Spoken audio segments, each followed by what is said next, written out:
A finales del siglo II a.C., Roma no era el imperio indestructible que la historia nos haría imaginar. Era una república en crisis, herida por una de las derrotas más humillantes de toda su existencia. En el año 105 a.C., en las llanuras de Araucio, dos ejércitos romanos fueron aniquilados por pueblos germánicos en movimiento, los cimbrios y los teutones. 120.000 hombres muertos, estandartes perdidos y un terror que se extendió por toda Italia. El norte del país quedó expuesto y por primera vez los romanos temieron que su civilización entera pudiera desaparecer. Las causas del desastre fueron humanas más que militares. Dos comandantes rivales, el cónsul Gnaeus Maldius Maximus y el procónsul Quintus Servilius Caepio, se negaron a cooperar. El orgullo aristocrático de Caepio lo llevó a desobedecer órdenes del Senado y a atacar sin coordinación, provocando una masacre que casi acabó con el ejército romano. Roma aprendió entonces una lección amarga. El enemigo no siempre estaba fuera de sus fronteras. En ese vacío de liderazgo emergió un hombre que cambiaría el destino de la República. Cayo Mario, un militar de origen plebeyo, con una mente reformista y una ambición desmedida. Fue elegido cónsul pese a la oposición del Senado, convirtiéndose en símbolo del ascenso de una nueva clase social. Los equites, los hombres sin linaje noble, pero con talento y determinación. Mario comprendió algo que muchos ignoraban. Roma no podía seguir combatiendo con un ejército de campesinos propietarios reclutados de manera temporal. Los tiempos habían cambiado, y los enemigos del norte no eran simples tribus, eran pueblos enteros en movimiento con mujeres, niños y ancianos que cruzaban Europa buscando tierras y sustento. Las reformas de Mario fueron radicales. Eliminó el requisito de propiedad para servir en el ejército y abrió las legiones a los capite censi, los ciudadanos más pobres, aquellos que no tenían nada salvo su cuerpo y su lealtad. Por primera vez, los desposeídos se convirtieron en soldados profesionales. El Estado les proveía armas, entrenamiento y, sobre todo, la promesa de tierra y botín. Así nació el nuevo ejército romano, disciplinado, uniforme y permanente. Mario transformó el caos en orden. Cada legionario recibió el mismo equipo: un gladius corto, un pilum pesado capaz de doblarse tras el impacto para impedir que el enemigo lo reutilizara, y el gran escudo rectangular, el scutum, que convertía a cada soldado en un muro de hierro. También introdujo una nueva estructura, las cohortes, unidades más grandes y flexibles que reemplazaron al viejo sistema de manípulos. Las cohortes podían moverse de forma independiente, apoyar a otras unidades y adaptarse mejor a un campo de batalla cambiante. Pero más allá de la técnica, Mario forjó una nueva mentalidad, impuso una disciplina férrea. Los soldados entrenaban cada día, marchaban kilómetros con carga completa y aprendían a construir fortificaciones en tiempo récord. Cada legión tenía un símbolo único: el águila, Aquila, el nuevo estandarte sagrado que sustituía los antiguos animales simbólicos. Perder el águila era peor que morir. Recuperarla, un deber eterno. Sin saberlo, Mario estaba creando algo más que un ejército. Estaba fundando la herramienta que décadas después serviría a hombres como César para conquistar el mundo. Pero en aquel momento, el objetivo era más urgente: detener la amenaza del norte y vengar Araucio. Mientras Roma se recomponía del desastre, los enemigos que habían provocado aquel terror continuaban su marcha.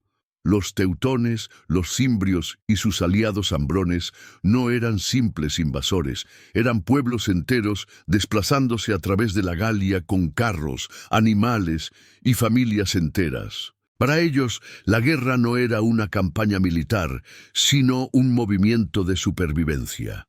Buscaban nuevas tierras y cada enfrentamiento con Roma era solo una etapa más en su migración hacia el sur.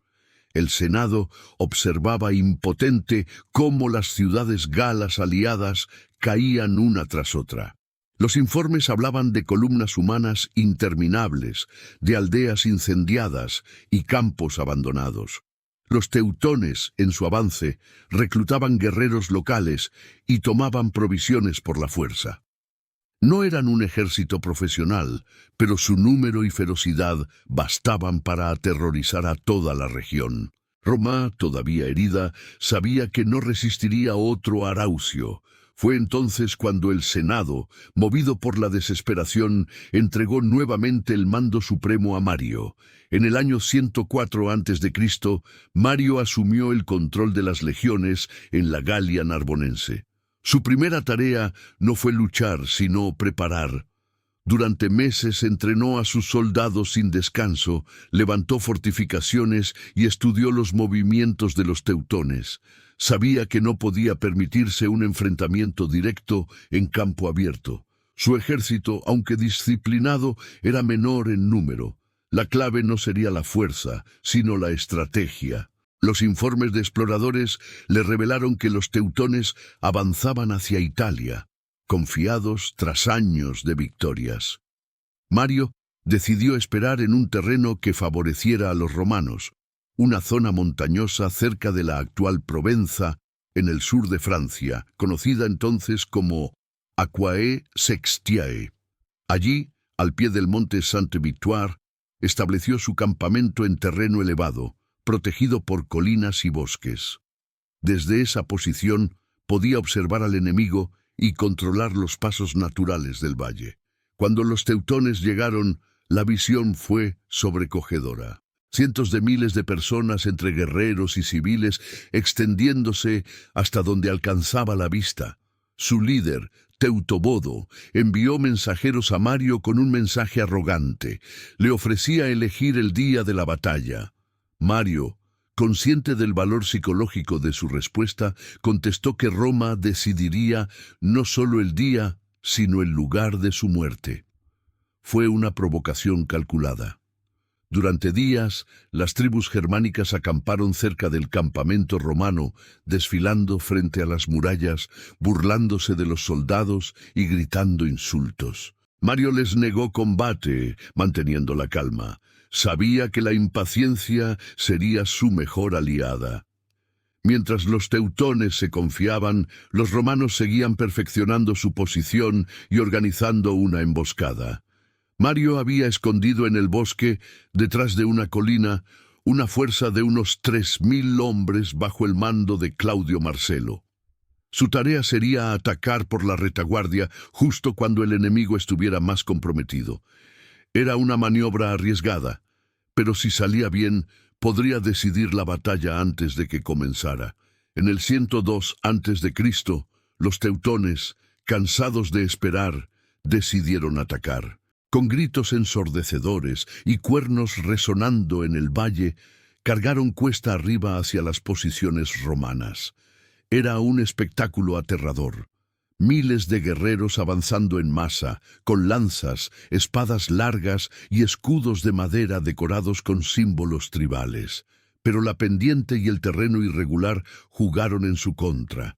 Los romanos, firmes en lo alto, lanzaron una lluvia de pilum que se clavó en los escudos enemigos, haciéndolos pesados e inútiles. El ascenso se convirtió en un caos. Los teutones, empujándose unos a otros, se vieron atrapados entre las piedras y los cuerpos. Fue entonces cuando Mario dio la orden.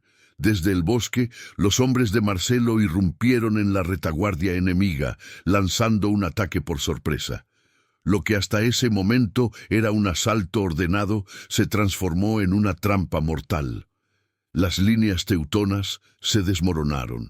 Atrapados entre el fuego romano desde arriba y la emboscada desde atrás, su fuerza numérica se convirtió en un estorbo. No podían girar, no podían retroceder, y sus formaciones se desintegraron en cuestión de minutos. Mario había logrado lo que nadie esperaba, rodear a un enemigo 3 veces superior en número. Esa noche, el valle de Aquae Sextiae quedó en silencio. Los gemidos de los heridos se mezclaban con el sonido del viento entre las colinas. Roma había recuperado algo más que una victoria. Había recuperado su dignidad. Al amanecer, los teutones intentaron reorganizarse. Creían que la retirada de la noche anterior había sido un error táctico, pero lo que encontraron frente a ellos fue un ejército romano listo para el golpe final. Mario había pasado la noche reagrupando a sus legiones, fortaleciendo las posiciones y preparando una ofensiva total. Sabía que no debía dejarles oportunidad de reagruparse ni de huir. Aquella batalla no era solo una defensa, era una purga, una respuesta al terror de Araucio. Cuando los primeros rayos del sol iluminaron el valle, los cuernos romanos resonaron. 6 legiones descendieron por las laderas en perfecta formación. Frente a ellas, el caos. Miles de teutones con mujeres, niños y animales mezclados entre los guerreros. Los romanos avanzaron con paso firme, cerrando el cerco. Los pila volaron una vez más, seguidos por el choque brutal del acero contra el hierro. Pero esta vez no hubo sorpresa ni igualdad. Fue un aniquilamiento metódico. Mario dividió su ejército en 3 líneas. En el centro, él mismo comandaba las cohortes veteranas encargadas de mantener la presión constante. En los flancos, sus lugartenientes envolvían al enemigo, cortando las rutas de escape hacia los bosques y colinas. En la retaguardia, la caballería romana se desplegaba en abanico, interceptando a cualquiera que intentara huir. La estrategia funcionó con precisión quirúrgica. Los teutones, atrapados en el valle, no pudieron maniobrar. Su número, antaño su ventaja, se convirtió en una trampa mortal. Las fuentes antiguas, como Plutarco y Floro, describen el resultado como una de las victorias más totales en la historia romana. Se estima que más de 100.000 teutones murieron o fueron capturados. Miles de mujeres, al ver la derrota inevitable, habrían rogado ser ejecutadas antes que caer en esclavitud. Otras, según los relatos, se habrían quitado la vida. Sin embargo, estos testimonios provienen de cronistas romanos y deben tomarse con cautela. Es probable que la magnitud de la tragedia haya sido exagerada para glorificar a Mario. Lo cierto es que el pueblo teutón desapareció de la historia tras Aquae Sextiae, su nombre borrado, su migración detenida para siempre. Roma había destruido no solo a un ejército, sino a toda una civilización nómada. Cuando la noticia llegó a la capital, el Senado y el pueblo celebraron durante días. Mario fue aclamado como el tercer fundador de Roma tras Rómulo y Camilo. Había salvado la República de la amenaza del norte y restaurado la fe en el poder romano. Sin embargo, su triunfo también sembró las semillas de algo nuevo y peligroso. Por primera vez, las legiones no servían solo al Estado, sino a su comandante.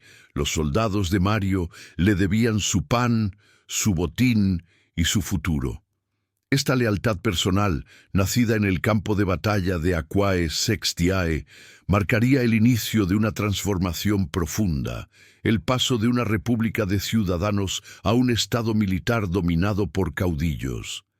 El propio Mario repetiría su hazaña un año después, en la batalla de Bercelas, donde destruiría a los cimbrios, pero ya nada sería igual. Roma había aprendido a sobrevivir, pero al precio de cambiar su alma. Las legiones profesionales que salvaron la República serían las mismas que décadas más tarde la dividirían en guerras civiles. Aún así, Aquae Sextiae quedó grabada como el símbolo del renacimiento romano. Un lugar donde el miedo se convirtió en disciplina y la derrota en victoria, donde un hombre común sin apellido ilustre demostró que la grandeza de Roma no residía en su sangre, sino en su voluntad. Si esta historia sobre la batalla de Aquae Sextiae te resultó reveladora, Suscríbete a Imperium para seguir explorando las guerras, estrategias y decisiones que moldearon el destino del mundo antiguo. Déjanos tu comentario. ¿Crees que las reformas de Mario salvaron a Roma o sembraron el principio de su caída? Gracias por acompañarnos en este viaje por la historia.